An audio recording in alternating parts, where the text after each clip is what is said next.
Doctor Aditya Shukla ji. Radhe Radhe महाराज जी। राधे राधे महाराज जी। महाराज जी, श्रीमद् भागवत महापुराण की कथा श्रवण से शापग्रस्त राजा परीक्षित को मोक्ष की प्राप्ति हुई थी। इस प्रसंग में मेरे मन में एक जिज्ञासा उत्पन्न हुई कि हमारे लिए मोक्ष का वास्तविक अर्थ क्या है। त्रिगुण माया से रचित त्रिगुण शरीरों में अहम बुद्धि करने के कारण हम बंध गए। वैसे हम कभी बंधे नहीं।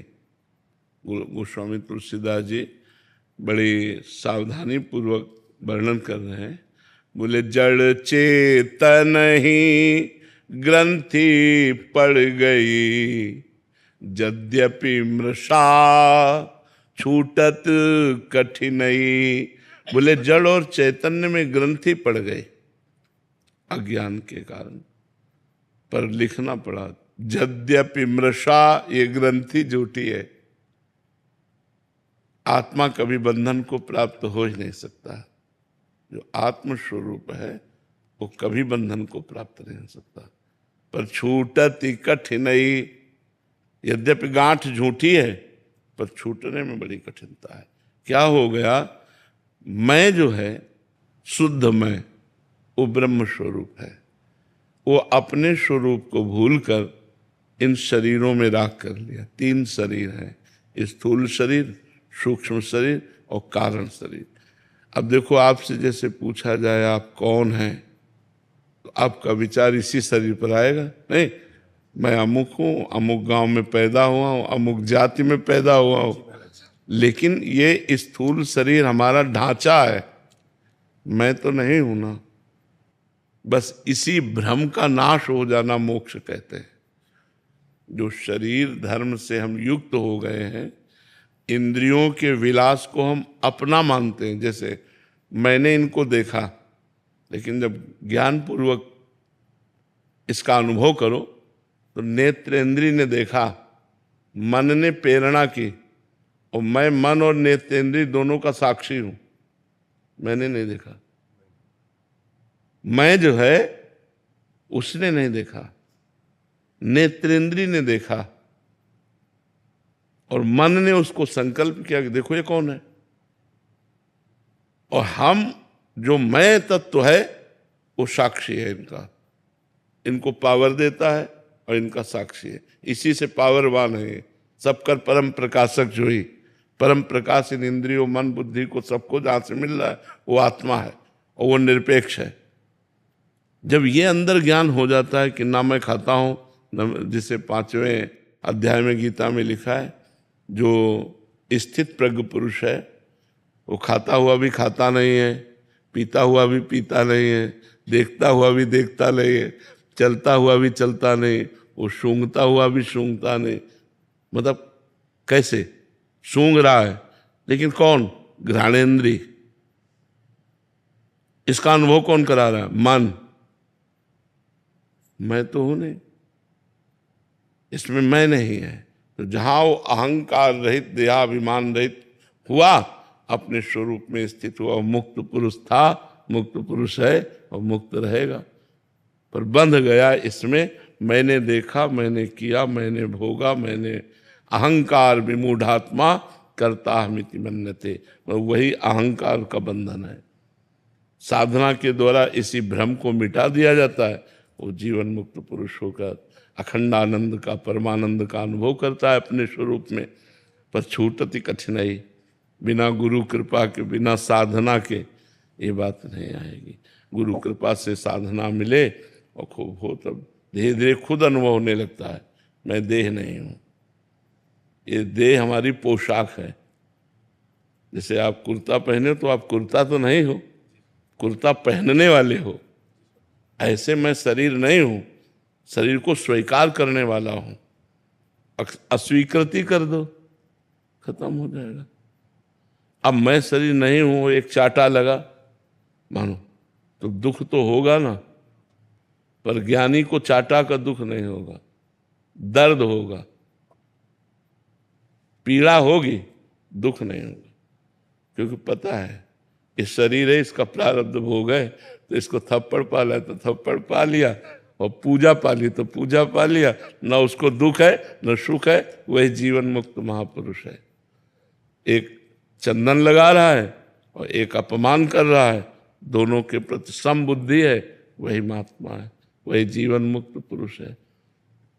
तो मोक्ष का तात्पर्य है, जैसे काम वेदना आई तो किस पर आई? आप पर कभी नहीं आ सकती।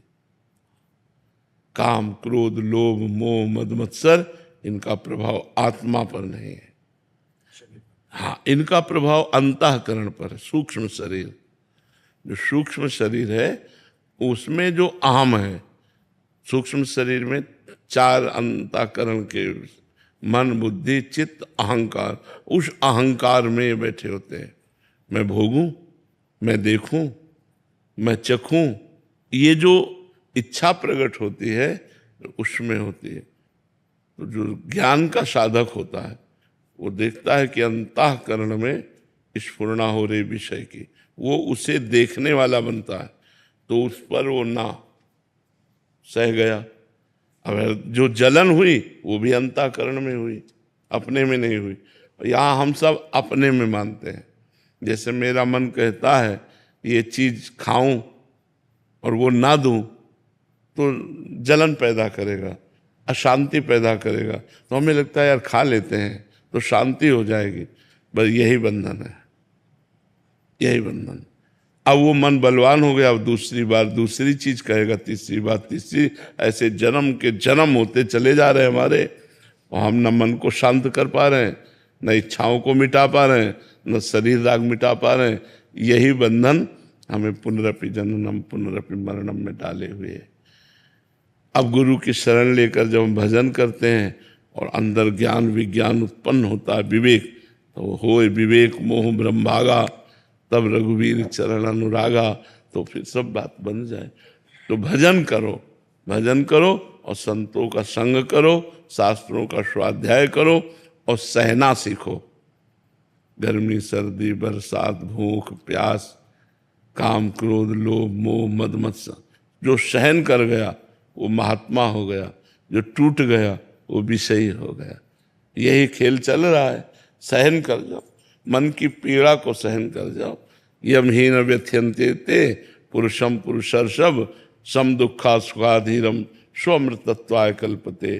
जो सह गया, व्यथित नहीं हुआ, मन की पीड़ा से हारा नहीं, सुख दुख में समान भाव रखा, वो अव्यय पद का अधिकारी, परम पद का अधिकारी हो जाता है। वो अमृत पद में स्थित हो जाता है।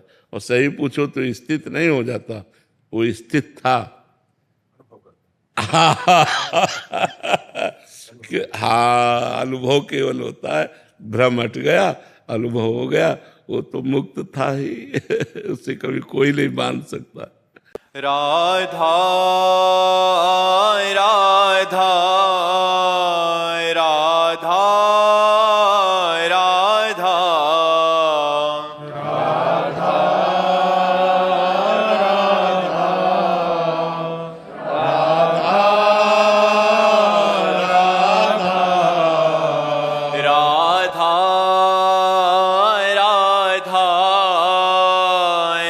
राधा राधा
संत हरि भक्तन की, श्री वृंदावन धाम की, सतगुरुदेव